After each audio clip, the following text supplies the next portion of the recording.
En esta capacitación vamos a ver un procedimiento para el control y desconexión de energía, muy importante debido a que muchos accidentes se generan y no sé si tanta la frecuencia es lo problemático, sino como la severidad. O sea, generalmente estos tipos de accidentes son muy graves, entonces es muy importante generar un procedimiento al respecto y observar en actividad, cuando corresponde a esas operaciones, observar todo lo que el procedimiento nos requiere.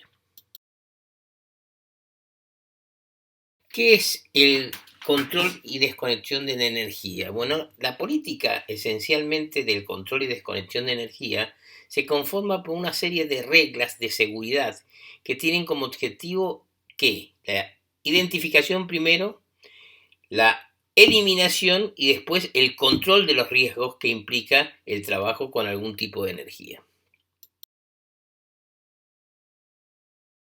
¿Cuándo debo aplicar este procedimiento? Este procedimiento se debe aplicar de manera obligatoria siempre que se trabaje con un equipo el cual contenga una o varias fuentes de energía y tengamos la necesidad de exponer cualquier parte de nuestro cuerpo a posibles partes de ese movimiento o la acción de la energía como tal.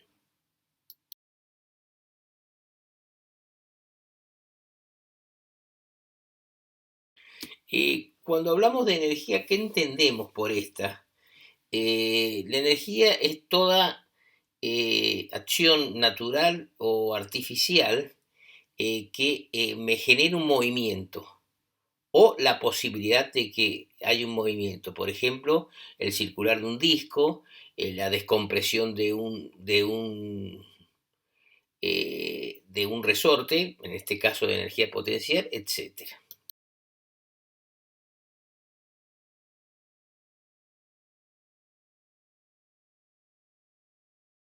Bueno, ahora veamos los tipos de energía que existen y son, ¿no es cierto?, muy común en toda nuestra actividad.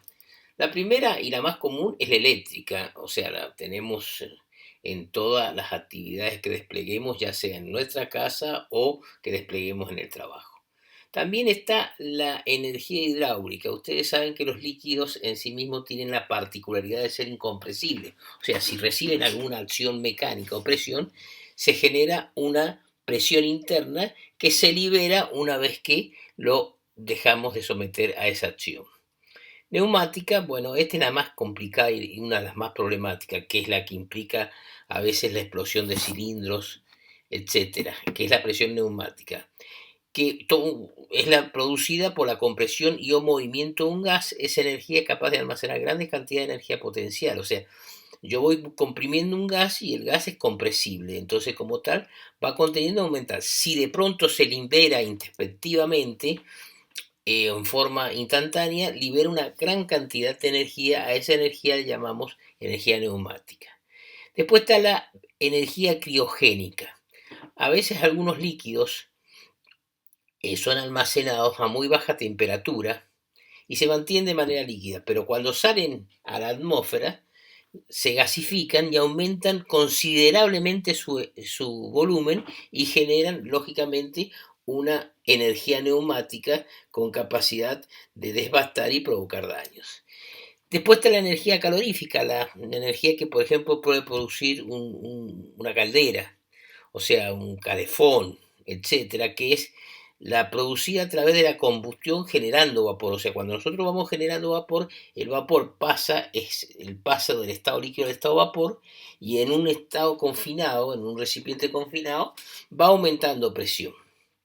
Si esto por cualquier situación, ya sea por la falla de integridad del recipiente que lo contiene o por cualquier situación, se libera y genera una gran liberación de energía que puede provocar daños muy importantes por su capacidad o por lo que de alguna manera nos puede generar el tomar contacto con un fluido a estas temperaturas. Y de gravedad. De gravedad da por resultado la caída o movimiento súbito de componentes, partes de equipo, etcétera. Esto resulta por un mal control o desconexión de las energías anteriores.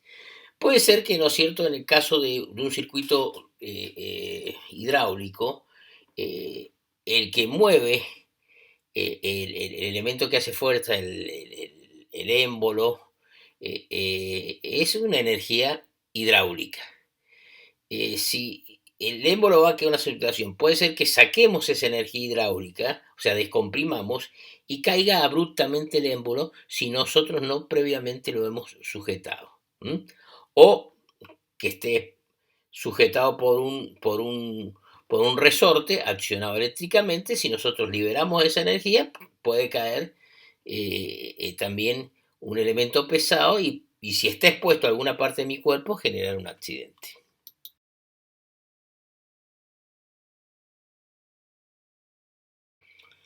La secuencia de cómo asegurar una energía y evitar exponer nuestro cuerpo a su acción por liberación introspectiva del mismo responde a este llamado círculo de seguridad. Lo primero es conocer, saber qué energías hay y cómo vamos a hacer la tarea. A partir de ahí preparamos, nos munimos de los elementos que requerimos y analizamos la situación. Una vez analizada la situación, operamos, ¿no es cierto?, controlando y liberando las energías residuales para posteriormente terminar asegurando. Vamos a ver cada uno de estos pasos qué significan.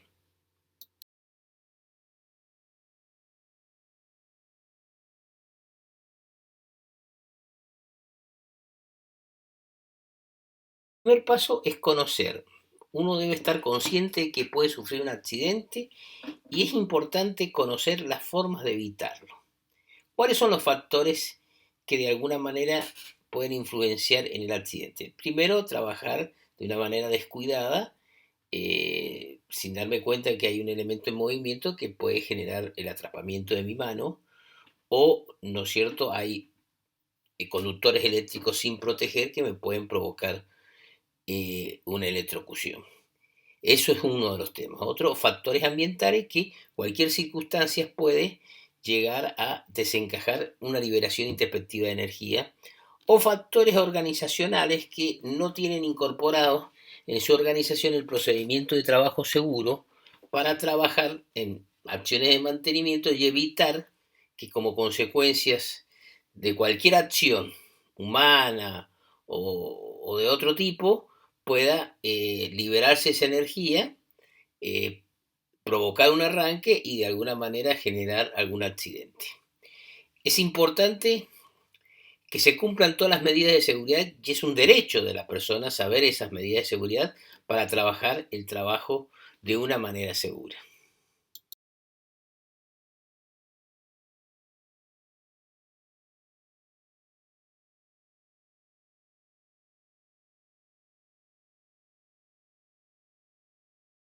Bueno, el segundo paso, preparar. Es importante que primero se prepare uno mismo, decir, voy a hacer un trabajo con riesgo, requiero seguir un procedimiento, tengo que tener una perfecta observancia de todo lo que me pide a los fines de evitar algún accidente o minimizar los riesgos. Después preparar las herramientas, o sea, yo voy a hacer una operación, necesito de herramientas, como tal tengo que prepararlas todas. Llevar los dispositivos para el control y desconexión de energía, o sea, todos aquellos dispositivos que me van a permitir a mí asegurarme que no se va a reponer la energía mientras yo esté trabajando. También tengo que preparar las etiquetas y las tarjetas de identificación para que la persona que venga sepa que que hay alguien trabajando en ese tema. O sea, los dispositivos en cierta manera pueden ser barreras físicas, cadenas, bloqueadores de válvulas, todo lo que yo requiera para asegurarme que el equipo esté bloqueado.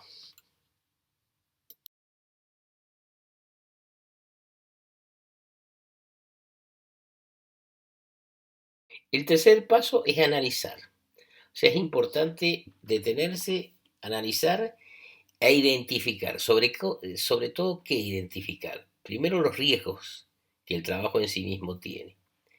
Después, todas las fuentes de energía que alimentan al equipo y cuáles son los puntos de desconexión y sistemas de control. Un equipo puede estar alimentado por distintas circunstancias, por puntos diferentes. que haya sido producto de su diseño o bien de alguna reparación eventualmente que tuvieron que alimentarla de otra manera. Bueno, hay que identificar todo, o sea, ver los planos originales, recorrer la instalación y ver todos los puntos en la cual están conectadas a alguna energía el equipo. Una vez que los he identificado, puedo seguir al segundo paso, pero tengo que ver inclusive si tienen los mismos alguna interconexión.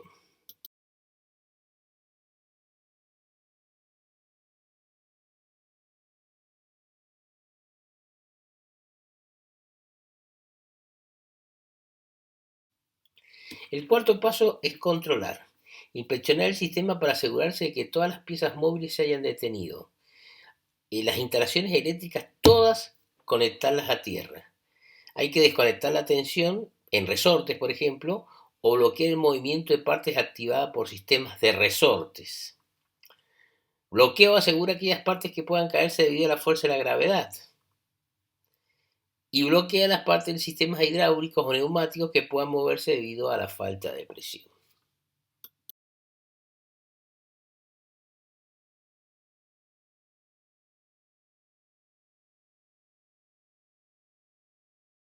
Quinto paso es liberar.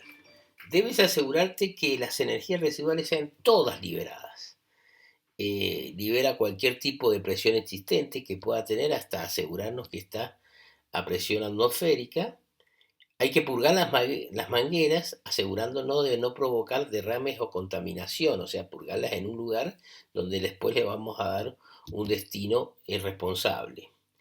Hay que drenar el sistema de tuberías también para prevenir el flujo de materiales peligrosos y disipar el calor o frío existente utilizando un equipo de protección adecuado porque bueno, ahí puede ser que tengamos una pérdida de calor o frío y provocarnos un accidente al respecto. El sexto paso es asegurarse que el bloqueo está realizado. O sea que esto se puede hacer primero arrancando con el botón de arranque el sistema y ver si de alguna manera arranca. O sea, si no arranca quiere decir que de hecho se encuentra desconectado. En muchos casos se utiliza, por ejemplo, en la parte de instalaciones eléctricas, puedo medir con un tester para saber si hay energía, la presencia de electricidad. Es importante aislar la zona donde yo voy a trabajar y solamente que ingrese al mismo personal autorizado. Una vez que has seguido todos estos pasos, estás listo para empezar a trabajar, sobre todo con seguridad. Por eso es importante seguir estos pasos y observarlos todos y cada uno sin saltearnos ninguno.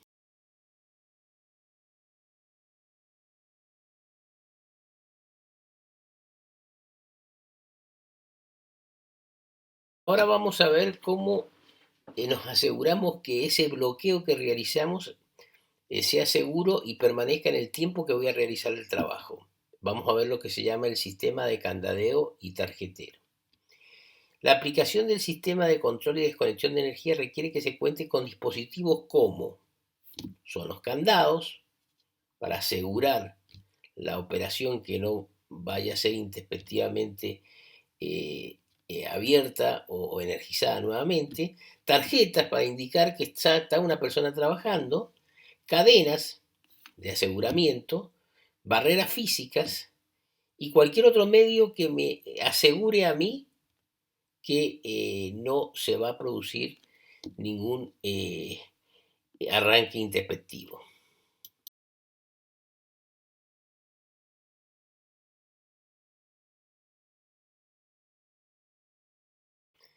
Bueno, los candados, vamos a ver cómo los candados.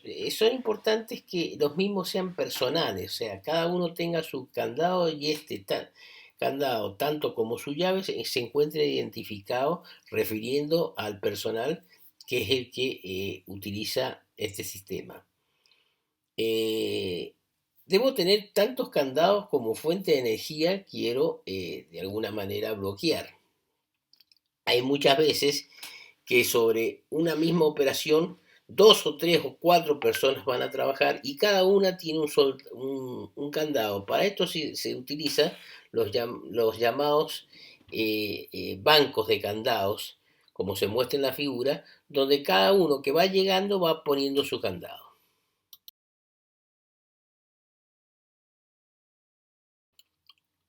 Después de colocar el candado, coloco la tarjeta. Tarjeta que puede ser personal o puede ser general. Ya vamos a ver ese tema. La tarjeta sirve para identificar quién es el que ha puesto el candado y comunicarle a los empleados que en dicho equipo existe una persona trabajando bajo la protección de ese dispositivo.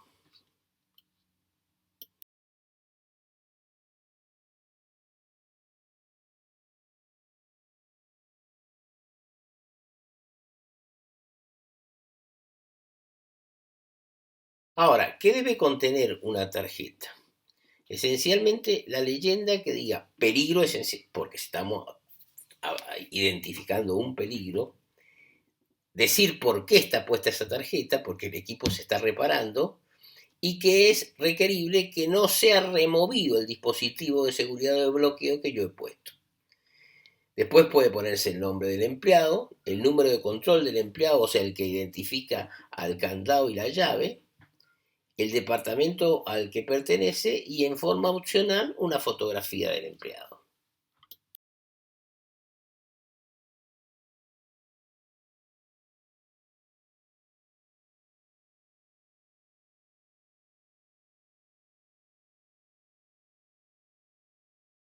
Las tarjetas pueden ser de dos tipos. O sea, una es la tarjeta permanente con todos los datos establecidos, ya está elaborada en un plástico duro, impresa en el reverso con todo el procedimiento, o sea, todas las reglas básicas de seguridad que debe observarse en una operación de este tipo.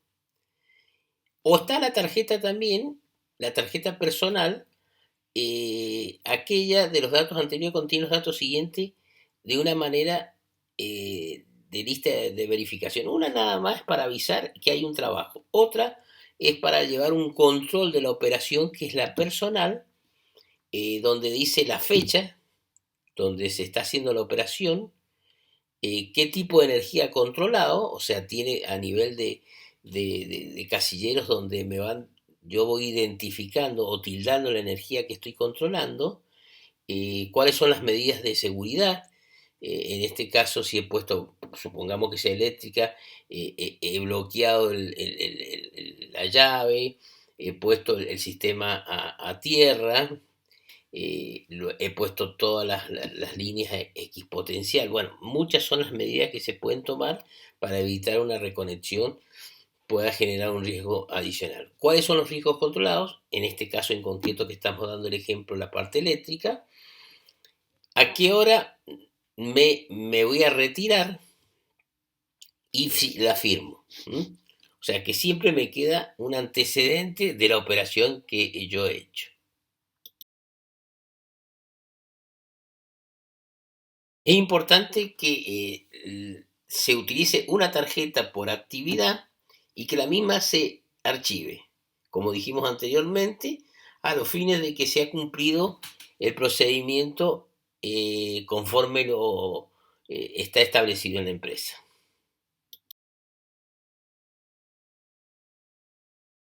A veces para el bloqueo utilizamos cadenas, sobre todo si queremos bloquear el volante de una válvula, eh, o sea, podemos alguna parte fija, asegurar el volante y poner el candado correspondiente a los fines de asegurarnos que una persona no va a movilizarlo, y si lo ve es porque de alguna manera sabe que se está realizando un trabajo donde mover la válvula implica un riesgo importante.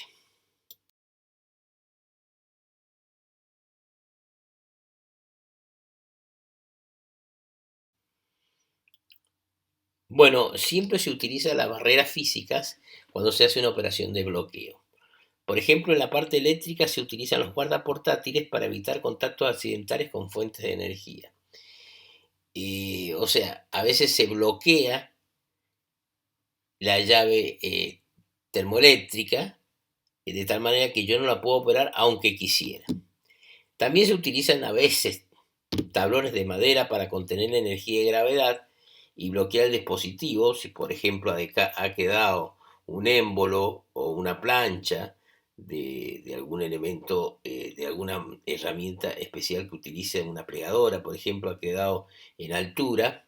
Yo le pongo un tablón de madera para evitar que si se libera la energía, bueno, el tablón está por lo menos generándole una resistencia. En el caso de fluidos, por ejemplo, muy utilizado en el caso de ustedes para el tema de cuando hay lavado de piletas, para evitar que pueda volver el fluido, aparte de cerrar la válvula, le pongo una placa ciega. Esa brida ciega que se pone, o sea, esa placa que se pone entre dos bridas, me está asegurando que por más que se libere la válvula, esa brida va a impedir el paso del fluido.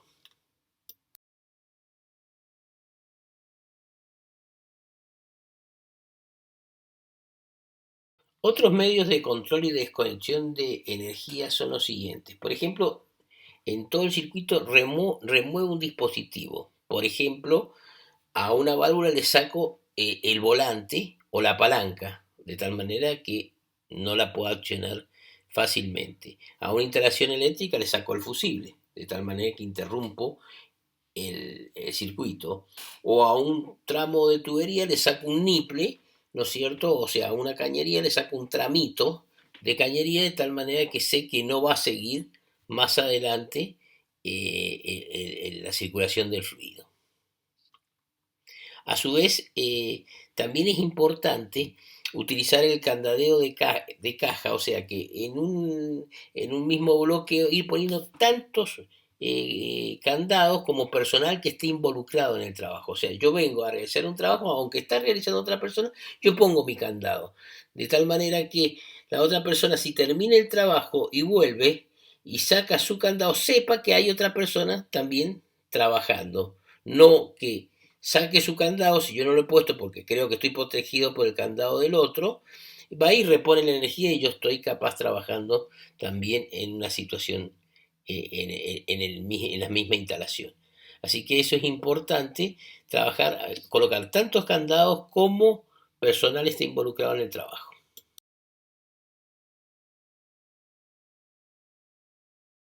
Dispositivos de desconexión tienen que ser con certificación de seguridad.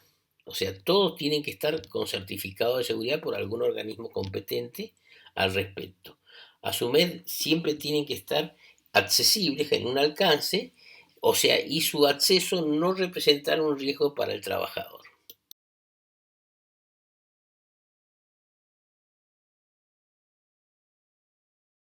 Toda instalación y o equipo, yo debo tener bien definido dónde se encuentran los sistemas de conexión de la energía y qué tipo de energía utilizan los mismos. Un sistema de identificación de fuentes de energía puede basarse en un mapa del equipo donde se identifiquen estos puntos de alimentación y cuáles son los métodos de control y desconexión de la energía. Sobre todo para, si es de sistema eléctrico, es importante que yo tenga una leyenda de precaución en el sistema, o sea, que me indique qué voltaje tenga el sistema, si hay un nivel de arc flash, o sea, de arco eléctrico que se pueda provocar, indicar el punto principal o secundario de alimentación y si alimenta a dos o más equipos. Si el equipo que yo voy a desconectar es un sistema neumático o un sistema hidráulico, es importante primero la leyenda de precaución.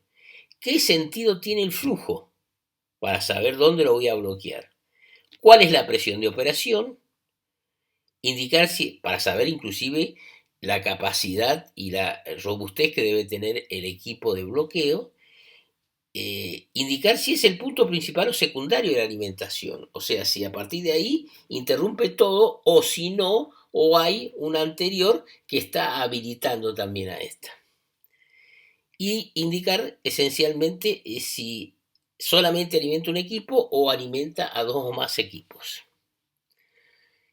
Identificar otras fuentes de energía.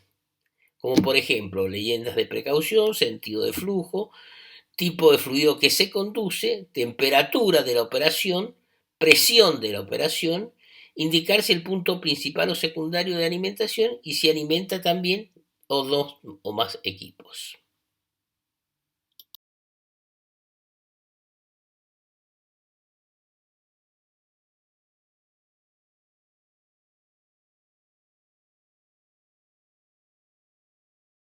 Para asegurar una desconexión en energía eléctrica, es importante que todos los dispositivos estén en la condición de apagado. Por ejemplo, una térmica, un disyuntor, etcétera, esté todo apagado. Después, en este caso, como se muestra en la figura, un tablero eléctrico tiene tapa, esa tapa tener una orejita como para yo poder colocar un candado para asegurarlo, tanto a él como a la palanca de accionamiento.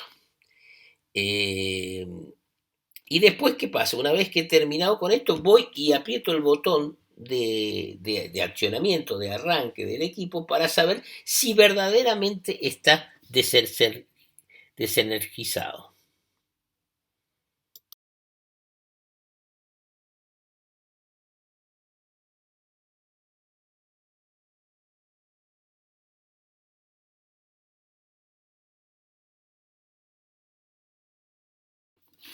Bueno, para desconectar la energía hidráulica, muy común en todos nuestros dispositivos.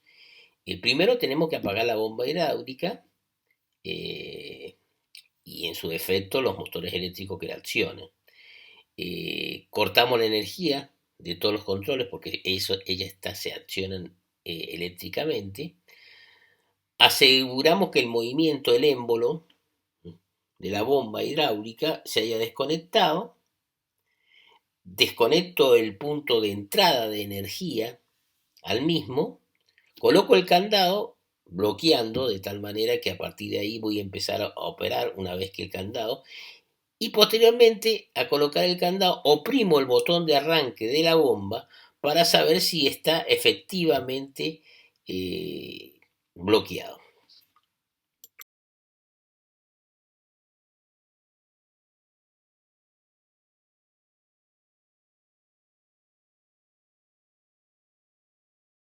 ¿Cómo se hace la desconexión de la energía neumática? Esto va a depender del tipo de válvula neumática que queremos desconectar.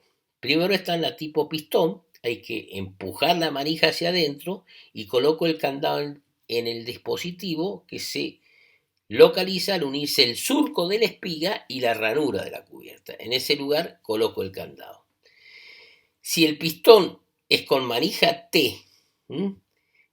Giro la manija un cuarto de vuelta en la posición de apagado y coloco el candado a través de la espiga.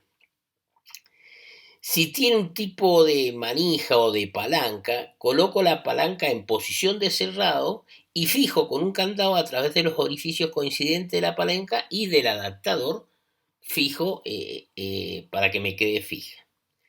Si es una válvula con puerta, lo puedo hacer poniendo la válvula en posición de cerrado y después la ajusto con una cadena a través del volante y el tubo asegurando que con el candado que la misma no va a reponerse a las posiciones iniciales.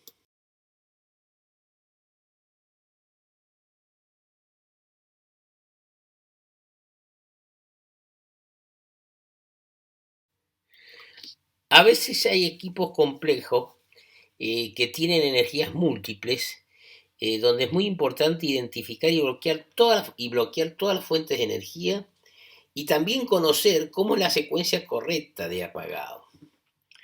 Por ahí hay interdependencia entre las mismas. Es posible que esto involucre a más de un punto de desconexión. En cada uno de esos puntos de conexión hay que colocar un candado. Puede ser que también el equipo tenga algo de robótica. Bueno, es importante que haya un especialista al respecto para indicar cuáles son los puntos a desconectar, pero siempre es importante también, donde existen resortes o cual tiene, tratar de liberar la tensión del resorte a los fines de que no se libere cuando nosotros estemos trabajando.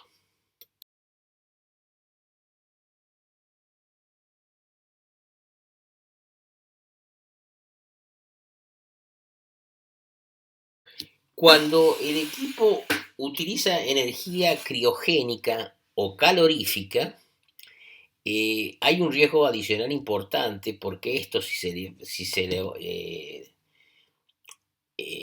en forma introspectiva se liberan, pueden provocar lesiones graves al personal por contacto con los fluidos fríos o el vapor caliente, ¿no es cierto?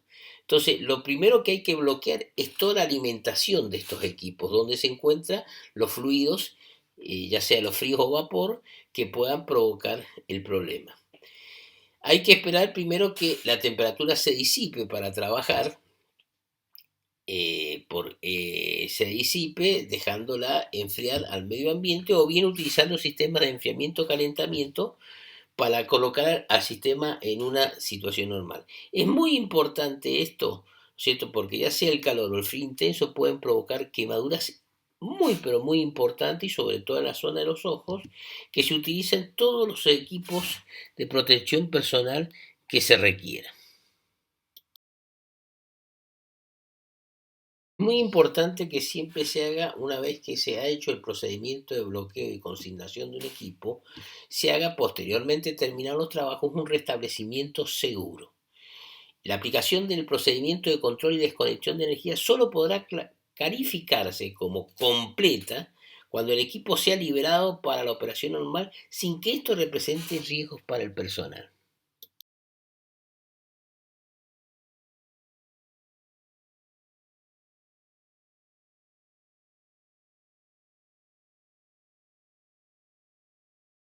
O sea que antes de remover los dispositivos de bloqueo o desconexión, siempre hay que asegurarse que el equipo se encuentre en condiciones seguras de operación, o sea, que estén todos los elementos conectados y ajustados. Que no haya quedado ninguna herramienta en el interior del equipo o algún otro elemento. Verifiqué que está todo, todas las herramientas que yo llevé las tengo conmigo. El sistema esté completamente ensamblado y que todos los trabajadores involucrados en el trabajo estén de acuerdo en liberar el equipo. O sea, habíamos hablado de que a veces hay trabajos múltiples, bueno, se hayan liberado todos los candados correspondientes al mismo, entonces todos están de acuerdo que han terminado completamente utilizando o habiendo tenido las precauciones que previamente habíamos dicho. Y que una vez que se haya producido esto, o sea, asegurarnos que todas las barreras físicas hayan sido retiradas.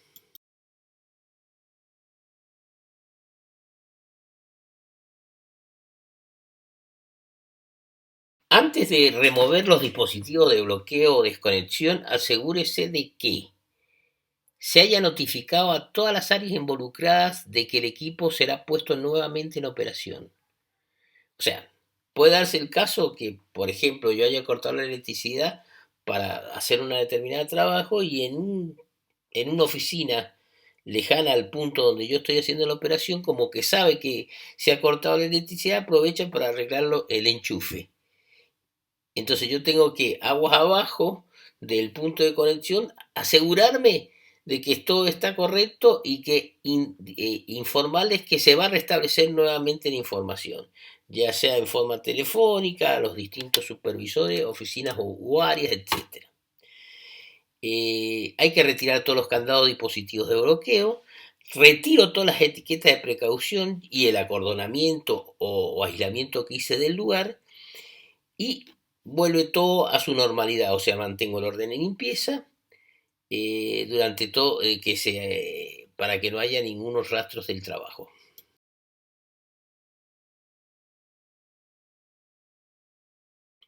Algunas consideraciones especiales. Es posible que la tarea de mantenimiento no sea terminada en el mismo turno en el que se inició y el personal diferente tenga que continuarlo. Bueno, esto en el traspaso de mando tiene que ser bien claro y cada uno quedarse, o sea, o dar o cambiar los candados correspondientes a cada uno o establecer la manera en que terminada la tarea pueda reponerse nuevamente.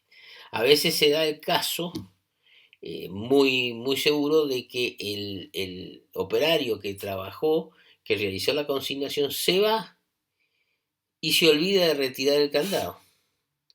Entonces, las otras personas que vienen no pueden reponer el servicio como tal una vez que se haya terminado la operación de reparación que haya que hacerlo.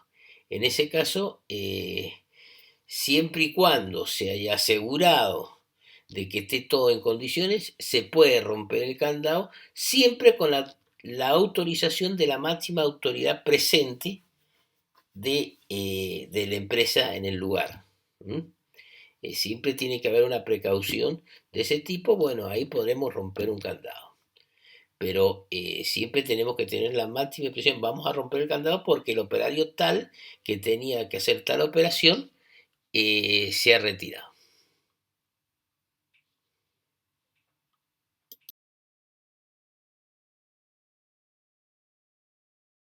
Métodos de control de energía. A veces en los equipos eh, se da el caso que no es posible cortar la fuente de alimentación de energía. El trabajo con energía tiene que considerarse como una situación muy excepcional. Y ahí es donde se debe aplicar todo el sistema este de control de energía. ¿En qué se basa? Es un procedimiento seguro, el cual el equipo se mantiene, si bien se mantiene energizado, pero el empleado tiene un control de esa energía. Este equipo debe contar con dispositivos que permitan ese procedimiento, o sea, paradas de urgencia, etcétera.